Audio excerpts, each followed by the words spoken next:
We saw some good stuff today. I'm really happy to see Russ with the first group function like that. Hit some big plays, moved the ball well. Got a chance to see Rashad Penny make some plays, and Chris make some plays too. Chris Carson. I can't tell you about the line. I really would like to be able to tell you about the line of scrimmage, but I got to look at the film here to see what happened. But it was just a good, solid day across the board, and happy to get out of it. It's a big deal for us, knowing that we're inside of a week already for a game. This was as close as we're going to get to situations and the kind of mentality and the changes and the things that have to happen. So we're ready to go. What's Brandon Marshall showed you this week? He's a big play guy. You know, he's for the shots that he's had. I mean, he's probably got four touchdowns out of about 7 throws. You know, so he's making big things happen. He's real savvy. You know, he's got a lot of stuff. He's got a lot of game to him, and Russ knows it. Nate knows it. Shotty knows it.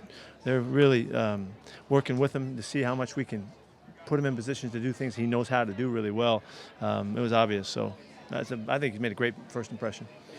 Thing, but when you've got a guy like that who's a 6-time Pro Bowler and he's blocking on the edge on a bubble screen to get a guy for him, does that show you something about just kind of his mentality? Yeah, he's always been a great competitor, and we've gone against him and seen that over the years, and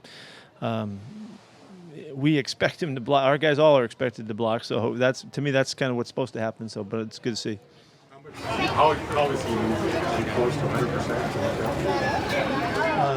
His endurance isn't there to sustain. You know, we're getting a handful of plays. But I think we got a dozen plays from him or something today. Just because he's in his return. You know, he's really not fully back yet. He's in the process of returning. So I think I said return, didn't I? Yeah. But he's going to get in a lot better shape, and so it's just a matter of time. We just got to make sure we do it smoothly and we don't have any setbacks. That's what we're trying to get done now. A couple of guys got some extra opportunities on defense being out there. How was he kind of come along, and how does this game give him eventually? Well, this is really good for him. You know, he had to jump in for KJ today. We give KJ a break, and so he's out there lining up in the first huddle with Bobby. You know, which is pretty exciting. He had a light in his eye. He knew what that opportunity was about today. I can't tell you how he played. I didn't see much. We'll have to see the film. But he has made nothing but good impressions wherever we put him. You know, in the kicking game, all over the place. He has run hard and made a lot of plays with his acceleration and his savvy. He's a very aggressive player. He really attacks the football, and which is great for our scheme. And it's showing up like it looks like a good fit. Is KJ okay, or? Yeah, he had a little bit of a groin thing that was just kind of nagging him, so we just kept him out. What have you seen from Mike Davis so far in camp? Mike's had a really good camp. He's been very effective. Matter of fact, his best day of camp was yesterday. He had a really good day. I can't tell you too much about today, but Mike has been very elusive. He's been consistent. He's been versatile to play throughout all the callings of that position, catching the football, running routes, blocking, and all that. He's a tough guy and he's a terrific competitor, so he's done very well. You've been talking about it, but getting Carson the first play, the way the running backs can get involved in the passing game, the way they are, how different do you think that can make this offense? It's an exciting part of the game. You know, Chris showed us that last year. We just didn't kind of get enough going in the early part of the season before he got hurt. But really, we have no restrictions on the things that he can do. That was a terrific play to start things off. Chris has great hands, you know, so his route running ability is there. He's a real target, which is really common for all of our guys. We have great versatility in our running backs, and it really is a great asset for Shotty and putting things together. How more dynamic can the offense be if the running backs are getting in the pass game like that? Well, just to have the running backs there when we play will be really nice. You know, just showing up would be good.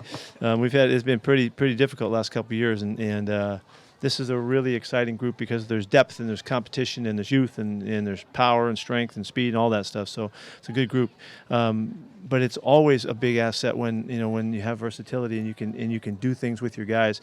I mean, I've said it a million times to you guys, but we're always looking for the unique qualities that they have.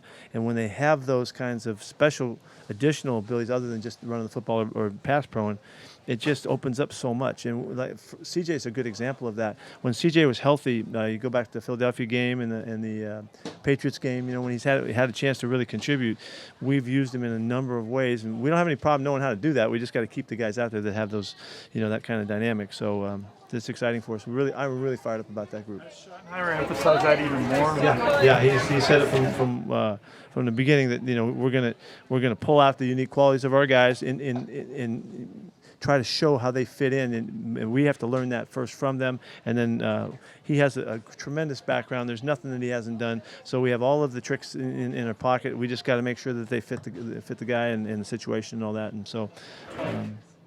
That burst by Kenny up the sideline. I love it. That was great. Now, who got him? Who knocked him out of bounds? I couldn't tell that. I know that. Yeah. Was it? No. It wasn't McDougal. He didn't quite get there. Tedra? Yeah. He is. He weighed in this week 236. 236 pounds running like that, and he can catch the football and all that as well. He's a really, really exciting addition to this club. Really exciting. Do you have an idea of the depth of running backs? How many It's about how many guys you can dress, on the roster and all that. But at this point right now, I'm not worried about it at all in any way. We'll just figure it out when the time comes. We'll see. There's a lot of snaps have to come to us, and we'll see how it goes. But everybody can do everything. And they can run and catch and block. So J.D. McKissick has done a really nice job working on his pass pro. So that gives everybody a chance to be versatile in the offense. And so it's just a fun time for us and figuring it out, and we'll see how it goes. Sorry. I'd say Jerome Brown, just a bunch of catches, touchdowns. What have you been seeing out there? He's been just steady as can be. He's been able to do everything. He comes to us like he's an 8-10-year pro kind of guy, because he just seems to know everything that he needs to do. He's a really specific, precise route runner. The guys are really counting on him. He's a big guy. He's in all over the special teams groups. He's a marvelous addition and a very competitive, bright guy to have in your club. And he's been nothing but good. Shaquille Griffin wasn't out there today? Yeah, he had just a little hammy thing that was just I think it was just a little bit tight, so we just kept him out. Any of those guys, we don't push those guys at this time. Kuna Ford seems to be showing up on the defensive line. What did he bring? He's really active. He's got his own little way about him. Not very tall, but he's got good length, and he plays. He utilizes his leverage. He's a very instinctive kid, and he's got quickness for the nose tackle spot that allows him to penetrate. You've already seen him in the backfield a number of times. I think Clint's doing a nice job of moving him around and doing some things with him too. So he's done well. He's done very well. Darbo wasn't out there today either? Yeah. I'm not sure I can't remember what it was about Dar, but we had to hold him out for just today. The term relationship-based coaching to describe your approach. When did that become part of the foundation of how you coach? That's a nice question. Danny, it's always been there.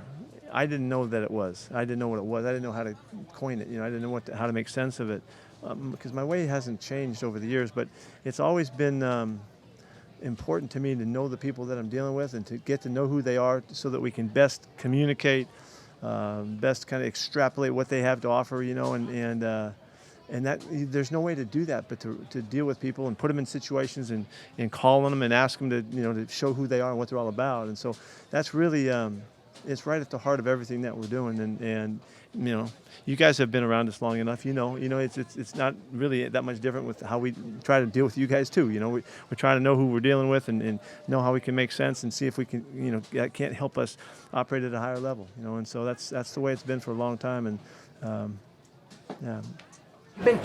Were you told at different points in your coaching career that wouldn't work? Oh yeah. Yeah, many times, and run against it.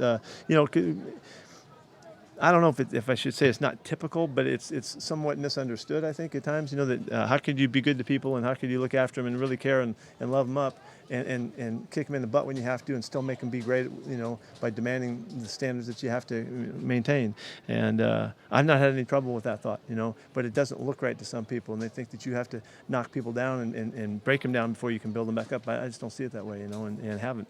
So I think, maybe misunderstood at times, but we've done okay. Yeah.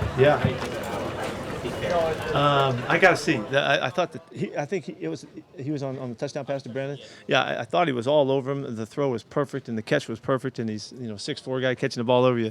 I'm anxious to see it. He has been it's great for him to match up on Brandon to the snaps that he got.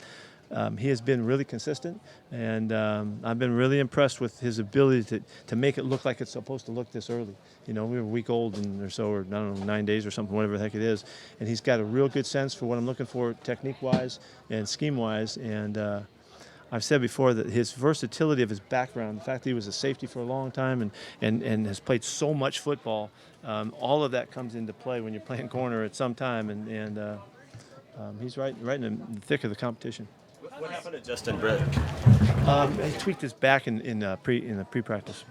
Looked like Nico Thorpe had a cast or something on his right hand. Was he hurt? Yeah, he's got a little something, a little wrist thing going on.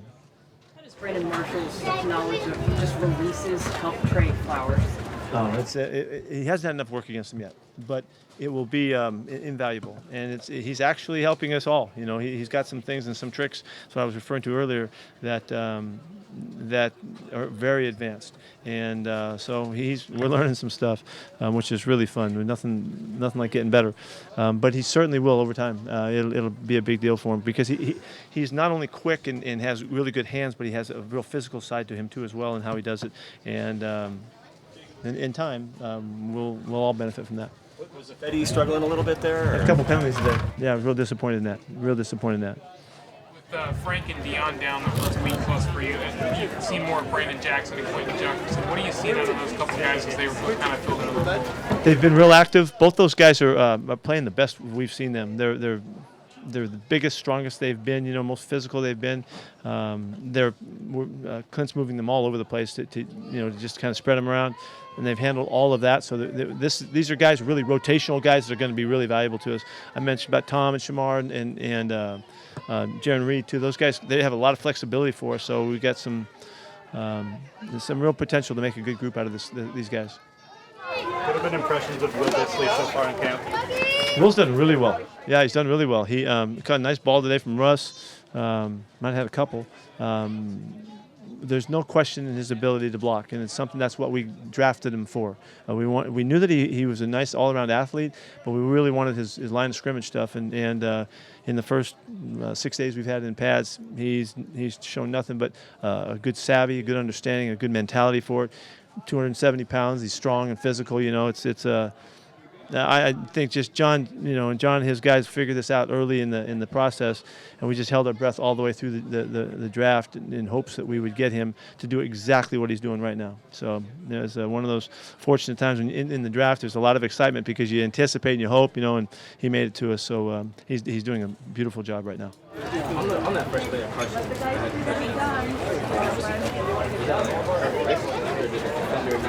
Defense got lost. Yeah, there's a guy that had to pick him up and got lost in the traffic.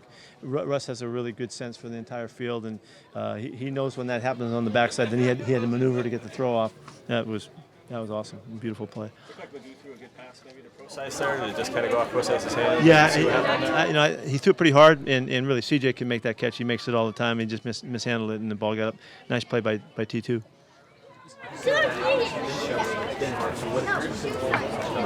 Just the whole thing, the whole system, everything. There's a lot of moving parts right now. It's happening faster than it was in the off season. He'll get it, but right now it's just a lot. We're expecting him to go right along with us, with the installation. We're not, kind of just leading him, with just basic stuff and all that. And so it's a big challenge. It's not anything that he won't be able to handle. It just takes time, and it's hard for him. So. He made some nice plays. Good job. Sort of non-football. Reese Odiombo just got his U.S. citizenship. Yes. How cool is that for one of your guys? Yeah, it's a beautiful thing, and put that behind him, and it's been a concern for some time. We're real happy for him. Yeah, he's had a good spirit about it, so it's a good deal. Okay. Okay. Thanks, Pete.